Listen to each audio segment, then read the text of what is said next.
Hello guys, आज की video zero error कैसे निकालते हैं और जीरो करेक्शन कैसे निकालते हैं किसी स्क्रू गेज के लिए। ठीक है, तो एरर मैंने बताया था कि जब भी किसी भी इंस्ट्रूमेंट से आप मेजरमेंट करना शुरू करते हैं तो सबसे पहले आपको ये चेक करना होता है कि वो इंस्ट्रूमेंट ठीक भी है या नहीं है।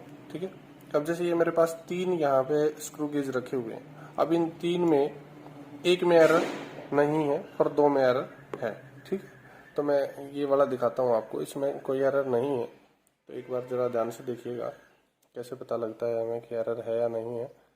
तो हमें ये चेक करना है कि जब हम इसको बंद करते हैं बिल्कुल, तो उस टाइम पे ये जो नीचे हॉरिजॉन्टल लाइन आपको दिखाई दे रही है, ठीक है, मेन स्केल की, इस सर्कुलर स्केल की जीरो के साथ कोइंसाइड करनी चाहिए। अगर ये कोइंसाइड कर रही है तो इसका मतलब इसके अंदर कोई एरर नहीं है। और उस टाइम पे हम लिख देंगे कि भाई जो जीरो एरर है वो कितनी है, इस केस में कितनी है, नील है। ठीक है, कोई जीरो एरर नहीं है। अब बात करते हैं कि अगली एरर कौन सी है। मैंने आपको बताया था वर्नियर कैलिपर के केस में भी एक एरर जो है पॉजिटिव भी हो सकती है और एरर जो है वो नेगेटिव भी हो सकती है। अब पॉजिटिव एरर किस केस में होगी, तो पॉजिटिव एरर का केस आपको दिखा देता हूँ। यहाँ पे आप ध्यान से देखिएगा, मैं इसको बंद कर रहा हूँ लेकिन ये पूरा बंद नहीं हो रहा है। ठीक है, पूरा बंद ही नहीं हुआ। अब आप ध्यान से देखेंगे कि ये जो नीचे हॉरिजॉन्टल लाइन है, ये हॉरिजॉन्टल लाइन यहाँ पे किससे मैच कर रही है, ये 10 और ये 15, तो 15 से पहले वाली रीडिंग 14 पे मैच कर रही है। ठीक है, तो अगर ये पूरा बंद होता तो ये ऐसे घूमने के बाद ये जीरो आ जाना था, इसके सामने जीरो के सामने जीरो आ जाना था, लेकिन ये पूरा बंद नहीं हुआ। तो इसका मतलब क्या है, इसके अंदर एरर है, इसमें पॉजिटिव एरर है।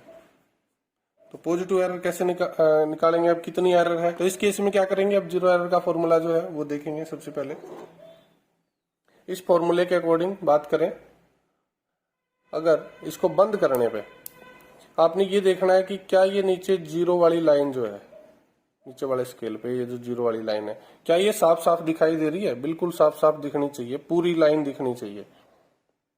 हाँ, पूरी लाइन दिखाई दे रही है। ठीक है ना, देखो आप ध्यान से देखोगे तो पूरी लाइन हमें दिखाई दे रही है। तो इसका मतलब यहाँ पे कैपिटल एन की वैल्यू कितनी होगी, कैपिटल एन तो हो गया जीरो। ठीक है, अगर आप मिलीमीटर स्केल में ले रहे हैं, ये मिलीमीटर होता है, तो 0 मिलीमीटर आप इसको लिख सकते हैं।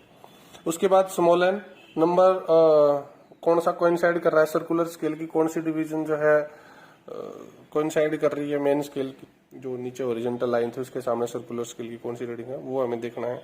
तो कौन सी रीडिंग है, 14th रीडिंग है। ठीक है, उसके बाद बात करें कि लिस्ट काउंट कितनी है, तो लिस्ट काउंट कितनी होती है इसकी, 0.01 मिलीमीटर या फिर 0.001 सेंटीमीटर। तो किसी एक में निकाल लीजिए, मिलीमीटर में निकाल रहे हैं तो हम मिलीमीटर वाली रीडिंग यूज कर लेते हैं यहाँ पे। तो लिस्ट काउंट कितनी आ गई, 0.01 मिलीमीटर। तो जीरो एरर कितनी आ गई, तो जीरो एरर हमारी आ जाती है +0 + 14 × 0.01, तो ये कितना आ गया, 0.14 मिलीमीटर।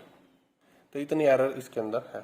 ठीक है भाई, मिलीमीटर में, अगर सेंटीमीटर में कन्वर्ट करोगे तो आ गया आपका आंसर आ जाएगा। उसके बाद अगला केस मैं आपको दिखाता हूं, अगर जीरो एरर अगर आपकी नेगेटिव है तो।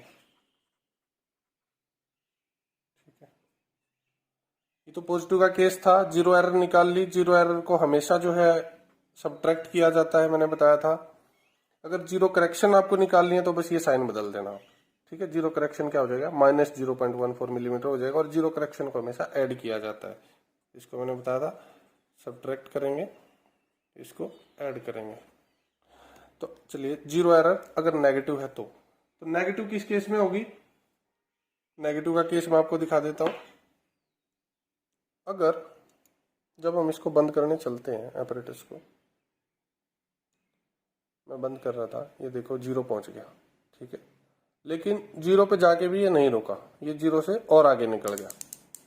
अब वो जीरो भी नहीं दिख रही है हमें, ध्यान से देखोगे तो हमें मेन स्केल की जीरो गायब हो चुकी है, नहीं दिखाई दे रही है। ठीक है, अगर ये आगे निकल जाए, मतलब 90, 80, 70 की तरफ अगर स्केल चला जाए, तो इसका मतलब इसके अंदर कैसी एरर है, नेगेटिव एरर है। तो उस केस में हमें सबसे पहले क्या देखना है, कैपिटल एन की वैल्यू। अब एन तो क्या है, पहले तो ये जीरो लेफ्ट में थी, जो मेन की जीरो है ये इधर थी, ठीक है, इस सर्कुलर स्केल के बार बार दिखाई दे रही थी। लेकिन इस केस में क्या है, ये पूरी छुप चुकी है, तो जीरो तो है नहीं, तो उससे लेफ्ट वाली डिवीजन क्या होनी चाहिए, -1 मिलीमीटर। मिलीमीटर में देख रहे हैं, और ये नीचे वाला मिलीमीटर स्केल होता है, तो जीरो से इधर वाली क्या थी 1 मिलीमीटर, और लेफ्ट वाली क्या होगी -1 मिलीमीटर।